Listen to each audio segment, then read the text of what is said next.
부쩍 신경 쓰는 것이 생겼습니다.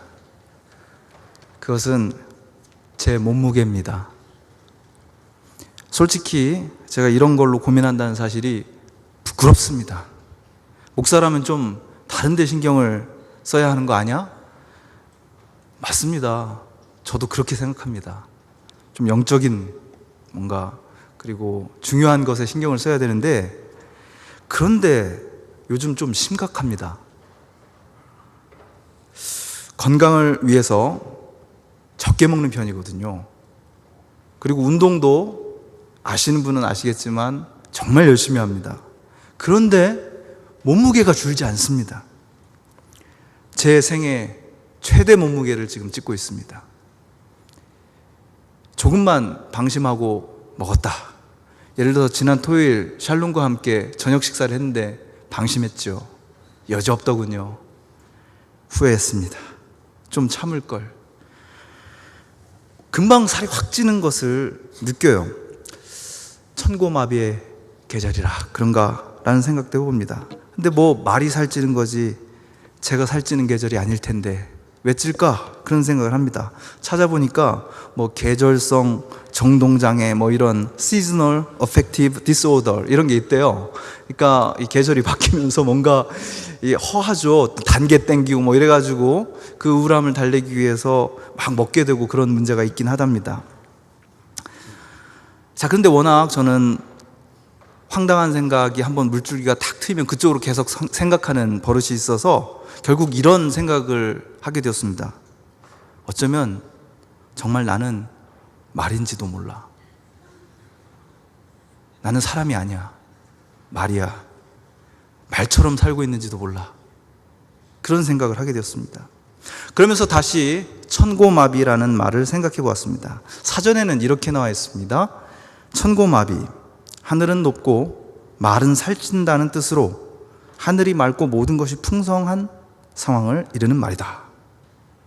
그런데요, 여러분, 원래의 뜻은 이런 평화로운 풍족한 가을 풍경과는 사뭇 다릅니다.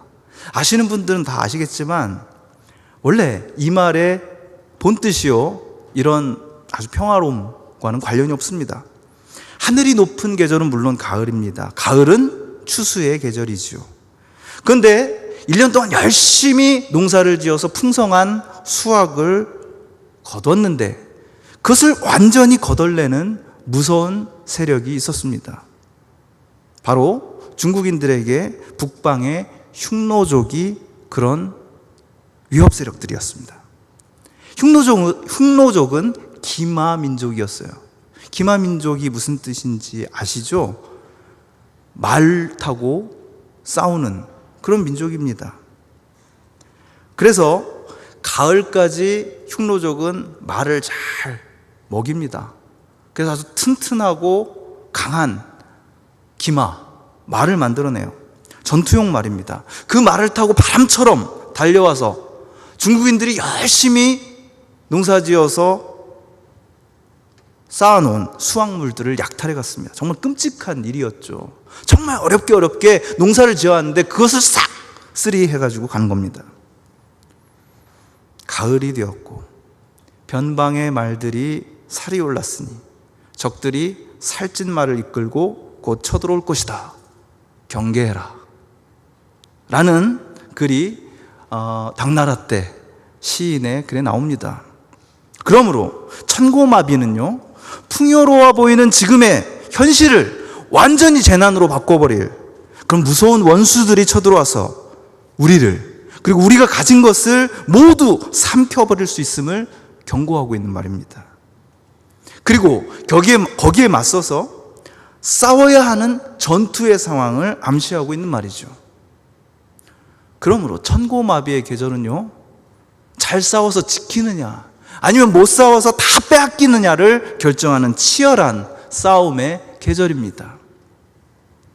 그런 계절, 가을의 한복판에서 우리는 종교개혁 500주년을 기념하는 예배에 참여하고 있습니다. 오늘 샬롬 찬양대가 힘차게 찬양한 곡은 500년 전 10월 31일 1517년 10월 31일입니다. 그 당시 가톨릭 교회의 면벌부, indulgence, 이것만 사면 너희가 지금까지 지은 죄에 대한 벌을 받지 않을 수 있다 라고 호도하는 그런 면벌부를 비판하는 95개조 반박문을 독일의 대학 도시인 비텐베르크에 있는 한 성당 문에 게시한 사건. 이렇게 해서 유럽 전체가 종교개혁이라는 어마어마한 사건을 치르게 된 장본인 마틴 루터가 작사하고 작곡한 노래, 내주는 강한 성령을 편곡한 곡입니다. 근데 여러분 들으셨으니까 아시겠지만 이 찬양 가사가요, 저는 찬송가 전체를 통틀어서 가장 호전적인, 전투적인 내용이라고 생각합니다. 여러분, 원수 마귀가 우리를 삼키려 한답니다, 여러분. 누구도 당할 자가 없는 그 원수가 무시무시한 무기, 교활한 무기를 가지고 우리에게 달려듭니다.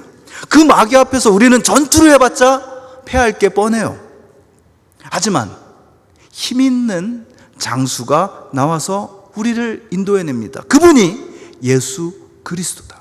그분이 우리를 대신해서 싸운다. 그래서 진리가 살아나고 그 나라가 영원히 서게 될 것이다. 내 주님은 강한 산성이시다. 이렇게 노래하고 있는 겁니다. 처음부터 끝까지 다 전투적인 가사들입니다. 500년 전, 그때는 가을이었습니다.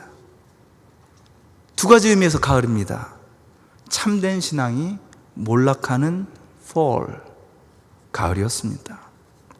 원수마귀는 온갖 욕망으로 피둥피둥 살이 오른 교회, 종교 지도자들, 엘리트들을 말처럼 타고 다니면서 인간의 삶은, 신앙인들의 삶을 황폐하게 만들고 있었습니다.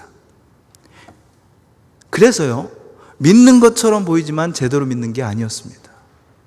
사는 것처럼 살지만 제대로 된 삶이 아니었습니다. 예배하고 있는 것 같지만 그것은 참된 예배가 아니었습니다. 참된 예배가 사라진 세상에서 인간과 인간 사이의 진실한 삶도 불가능해졌습니다. 소수의 힘 있는 사람들이 마음껏 다수의 약자들을 수탈했습니다. 그리고 교회는 그런 상황을, 그런 권력을 지지해주고 두둔해주는 살찐 세력에 불과했습니다. 그런데 그때 몇몇 젊은 영혼들의 마음속에 이런 질문이 생겨났습니다. 자, 보자. 원래 교회가 이런 것이었나? 원래 우리가 믿는 신앙이란 게 이런 거였나? 그들은 아닐 거라고 생각했습니다. 그러면서 원래의 신앙, 원래 하나님께서 원했던 삶이 어떤 것인지를 되찾기 위한 갈급한 몸부림을 시작했습니다. 그런 깨어있는 영혼들에게 한밤의 횃불처럼 불타오르던 구호가 있었습니다. 그것은 근원으로 돌아가자. 라틴어로는 ad fontes라는 말이었습니다. 영어로 하면 to the fountains, 그 정도 될 거예요. 어떤 근원이 되는 샘, 원천으로 돌아가자라는 말입니다. 이 말은요, 어느 날 갑자기 하늘에서 뚝 떨어져서 구호가 된 말이 아닙니다. 바로 오늘의 본문 시편 42편 1장에 나오는 말에서 나온 말이에요. 하나님이여, 사슴이 시냇물을 찾기에 갈급한 같이 내 영혼이 주를 찾기에 갈급하나이다. 여기서 시냇물을 찾아서라는 말이 나옵니다. 근데 이 부분을 라틴어 성경은 ad fontes 이렇게 번역했습니다. 근원을 찾아서, 그 샘물을 찾아서라는 뜻입니다.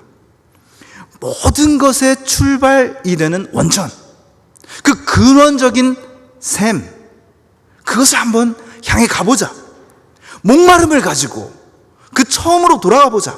바로 거기서 지금 우리가 믿고 있는 게 제대로 된 믿음인지, 오늘 우리가 그리스도인으로 살아가는 것이 진짜 예수님께서 원하셨던 것인지를 한번 보자, 이거였습니다.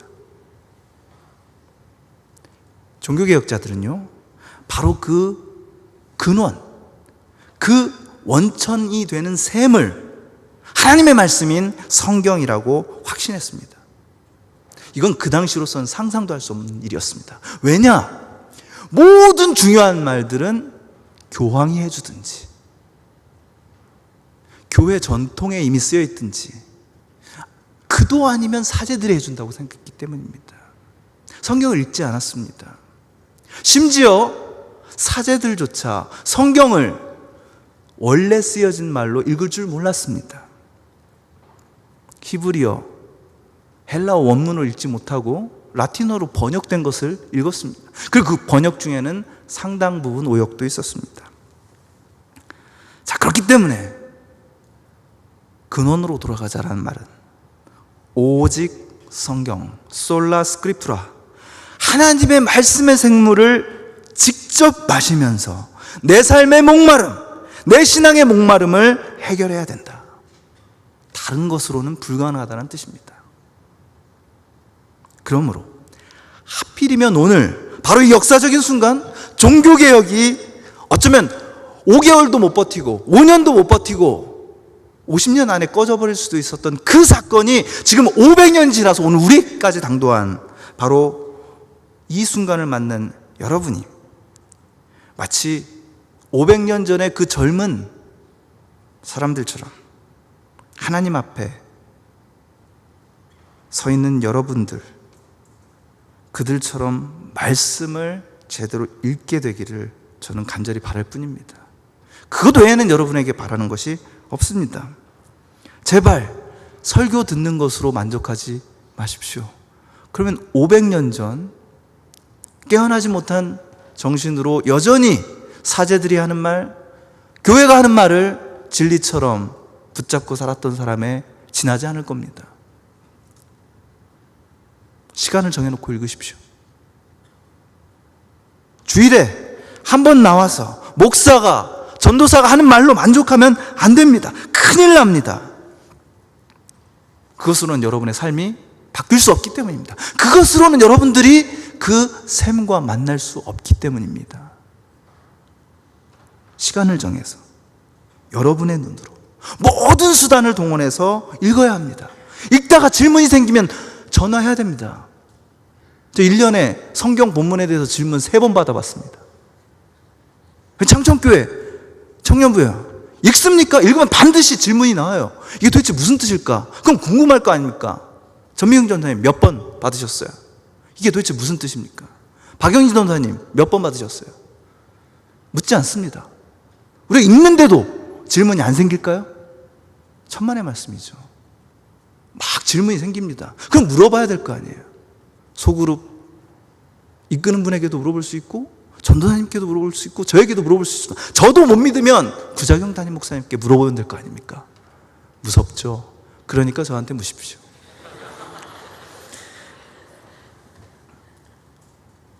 여러분 몇 시간 내시겠습니까? 진지하게 묻고 있는 겁니다. 몇 시간 내시겠습니까? 하루에 30분씩? 3시간? 그걸로는 좀 부족할 것 같죠? 6시간? 아니, 여러분 현실적으로 하십시오. 시간을 정하십시오. 읽으십시오. 수단과 방법을 가리지 않고 그 셈을 통해서 여러분의 목마름이 해결되도록 애쓰십시오. 그러면 바뀝니다. 진부하지만 제가 손에 장을 지지고 올라가겠습니다. 왜냐하면 하나님의 말씀은 사람을 바꾸시거든요. 여러분의 눈에 눈빛을 새롭게 하시거든요.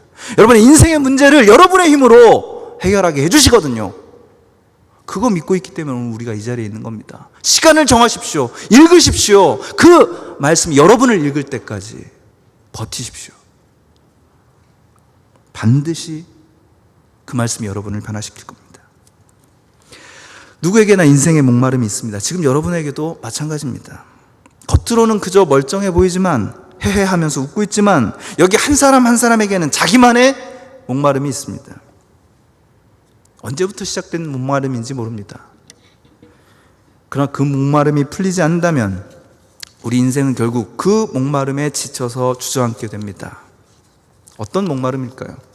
누군가로부터, 예컨대 부모님으로부터 인정받고 싶은 목마름일까요? 어떤 사람은요, 그게 평생 가더라고요. 평생. 사랑을 받고 싶은 목마름일까요? 관계에 대한 목마름일까요? 이 세상이 나를 인정해줬으면, 내가 그냥 이런 시시한 사람이 아니다라는 사실을 세상이 나를 좀 알아줬으면 하는 그런 목마름입니까? 아니면 솔직히 그런 목마름 따위도 없고 그냥 지금보다 좀 더 폼나게 살고 싶은 그런 바람뿐입니까?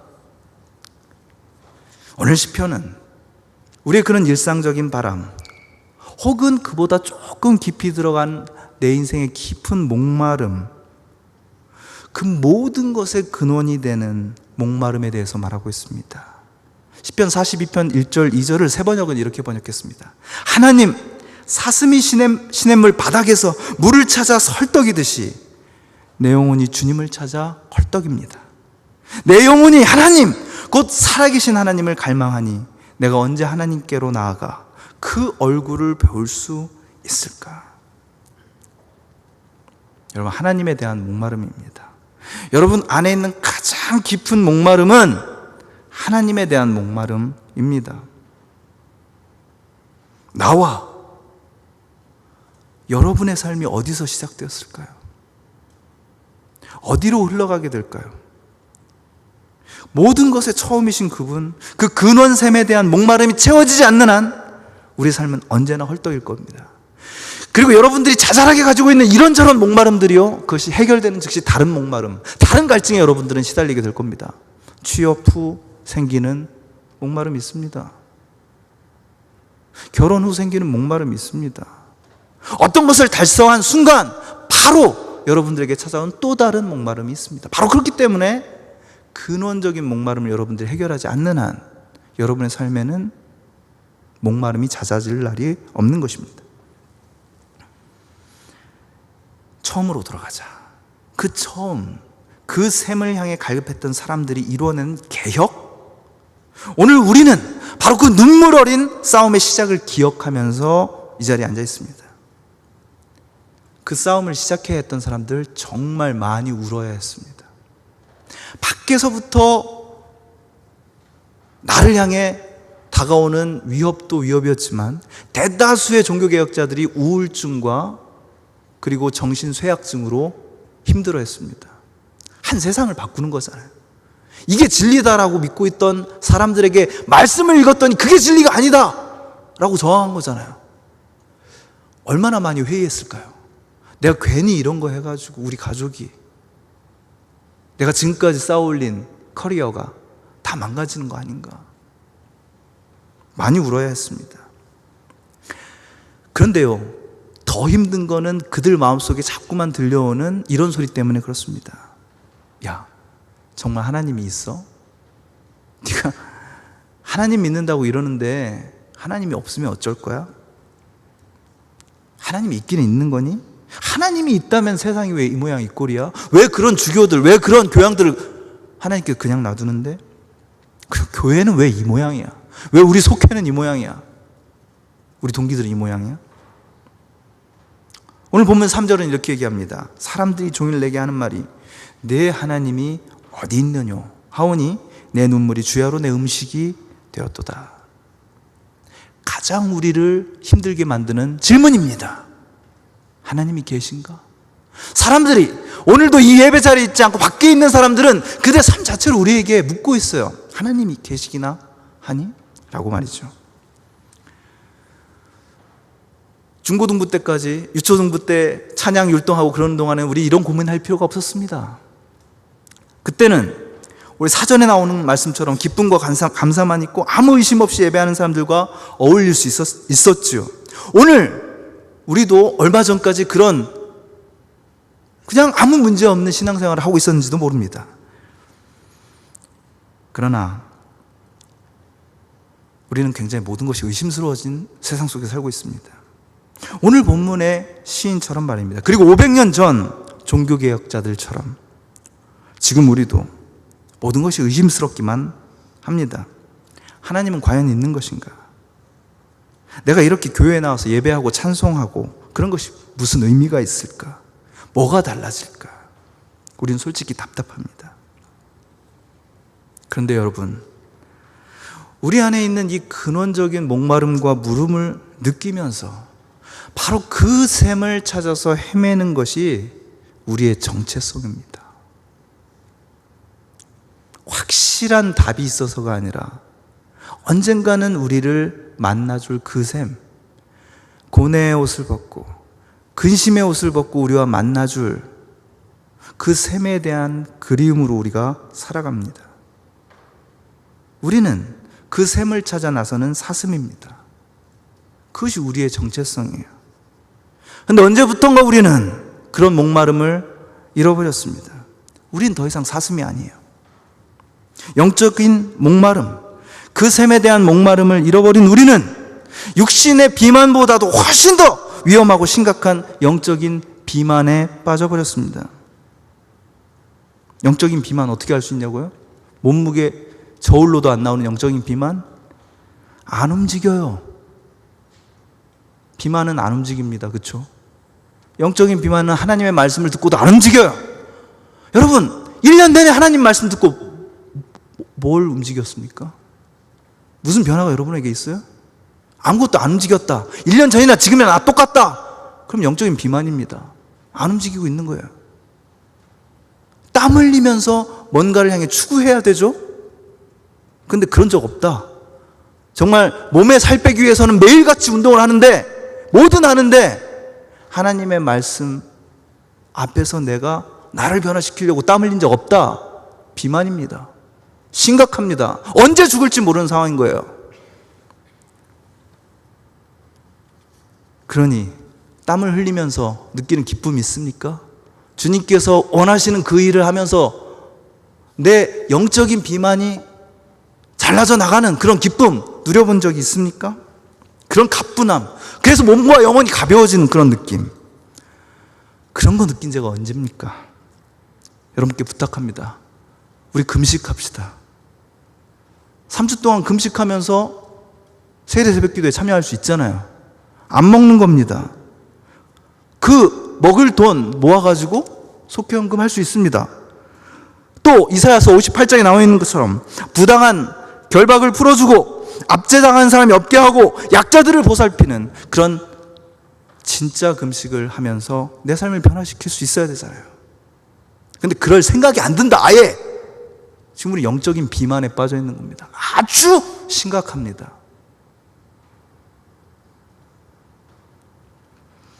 그 셈을 향한 간절한 목마름이 없는 우리 시대는, 아니 우리는 이 세상의 경주마가 되어버렸습니다. 우린 말이에요. 출세를 향해서 전력 질주하는 말, 우리는 살찐 말입니다.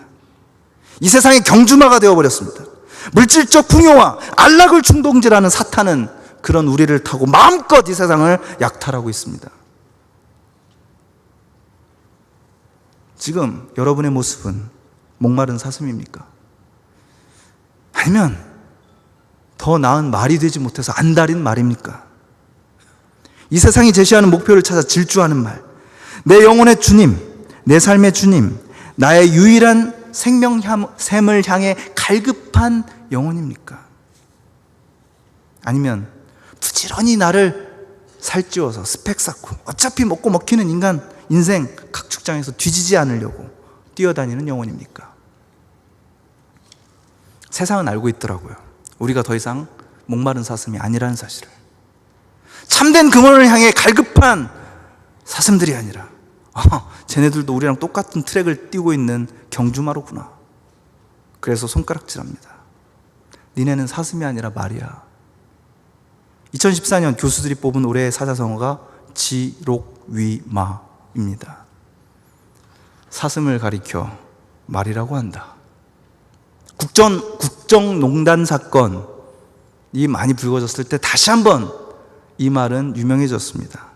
남을 속이려고 옳고 그름을 바꾸는 것을 비유하는 표현이지요.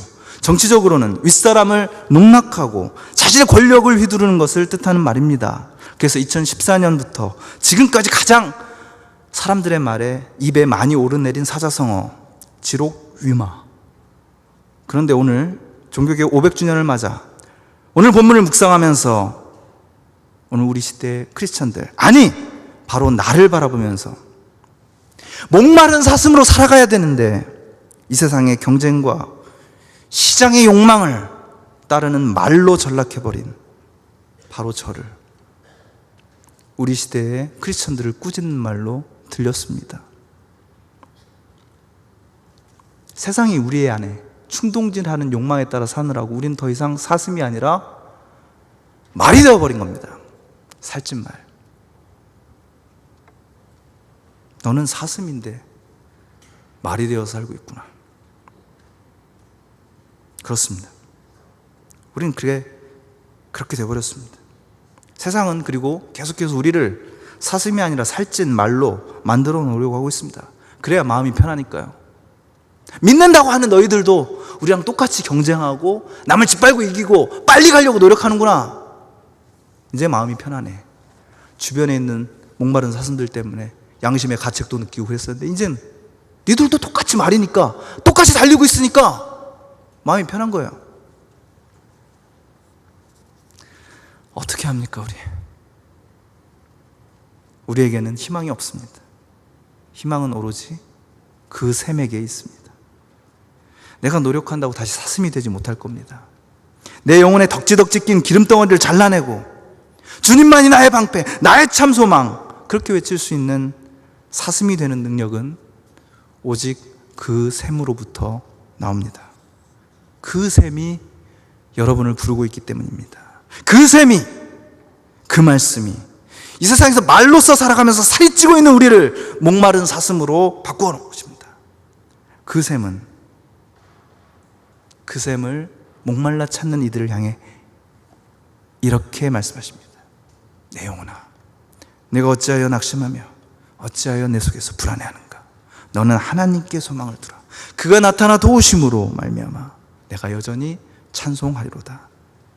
목마름을 따라 그 샘을 향하여 찬송하며 사슴으로 살아가는 저와 여러분이 되시길 주님의 이름으로 기도합니다.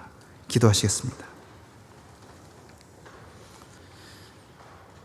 하나님, 종교개혁 500주년을 맞아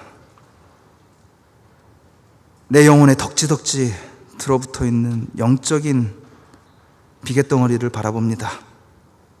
하나님의 말씀을 들어도 조금도 내 삶을 바꾸려고 하지 않았던 그 태만하고 굼뜬 나의 영혼을 주님 불쌍히 여겨 주시옵소서.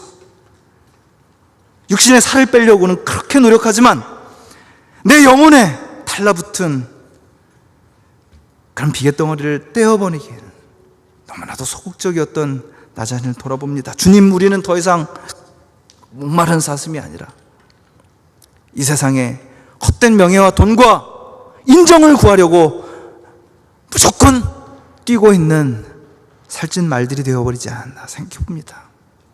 불쌍히 여기소서. 주님의 샘을 향한 갈급함을 우리에게 회복시켜 주시옵소서. 그것만이 우리를 살리시기 때문입니다.